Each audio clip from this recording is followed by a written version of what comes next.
The second half of conversions is for conversions that might not be conversions you would know the rates off the top of your head, so you definitely need to use a chart. It may be because they have unfamiliar units, and in a couple of cases we're going to do conversions that take more than one fraction, more than one conversion rate to find the answer. Here we've got some conversions where we're talking about changing pounds to kilograms and kilograms to pounds. We're talking about grams and ounces, feet and meters. These are conversion rates that you probably don't know off the top of your head, so you probably definitely, that's good English.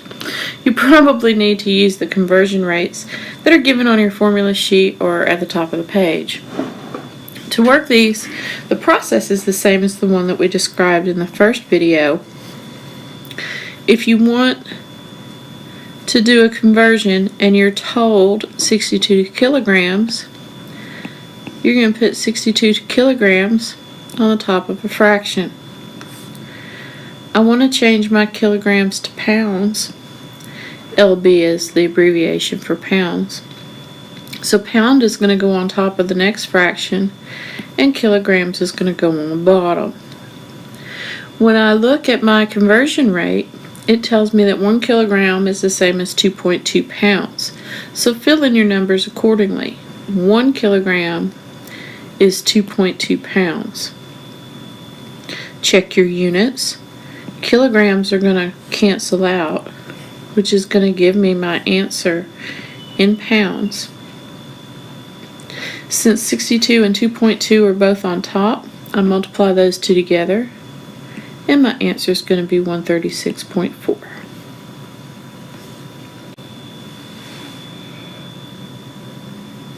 Now I want to do 260 pounds to kilograms. Oops, my 260 pounds goes on top of 1.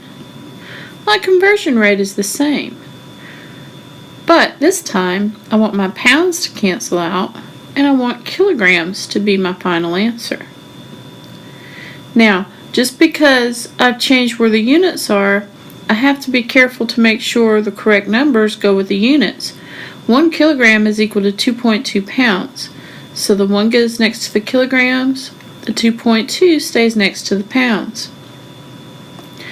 If I check my units, pounds are going to cancel out, and I'm going to be left with kilograms as my final answer. To do the math, 260 is on top, 2.2 pounds is on the bottom.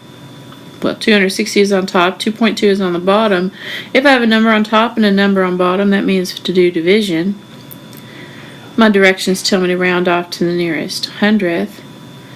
So this would be 118.18 kilograms.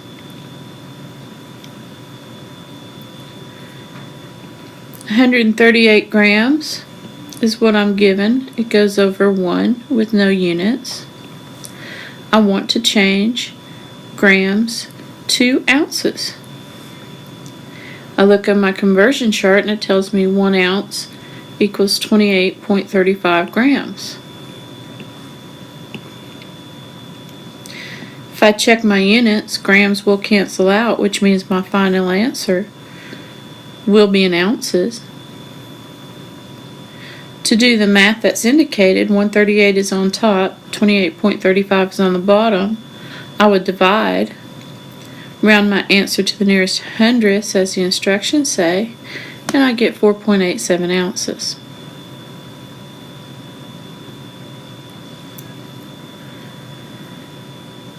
"16 feet is the measurement I'm given.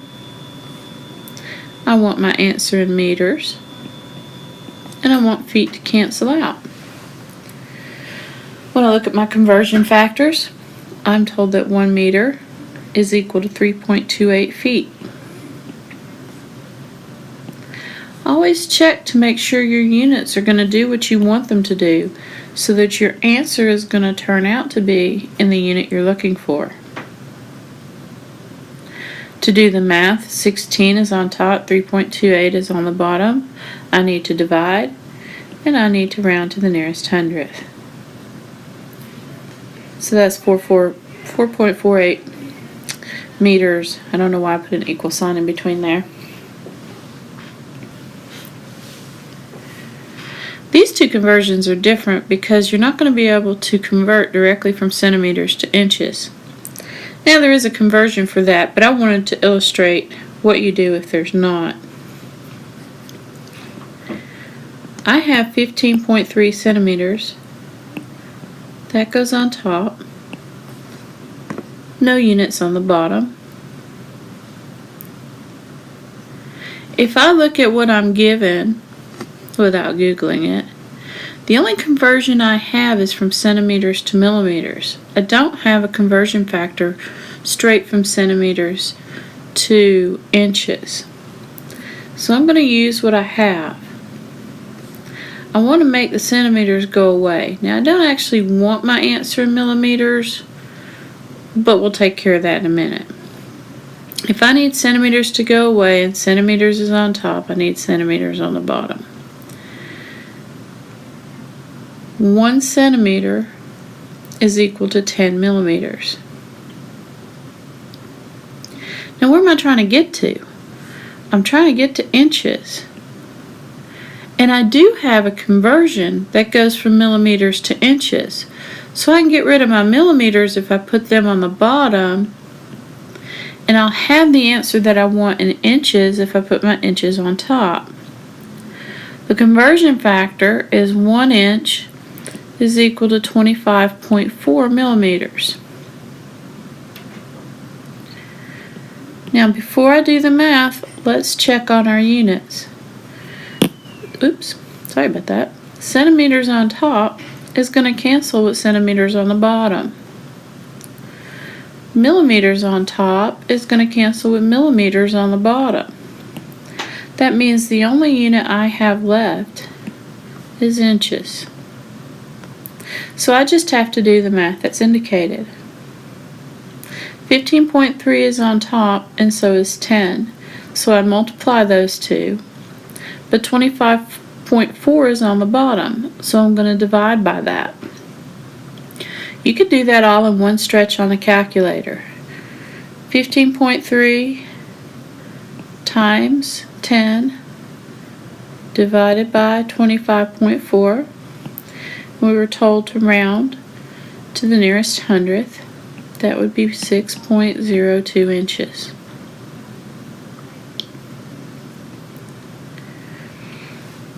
The last one, hopefully these are common conversions, but this is a conversion that's still going to take more than one fraction.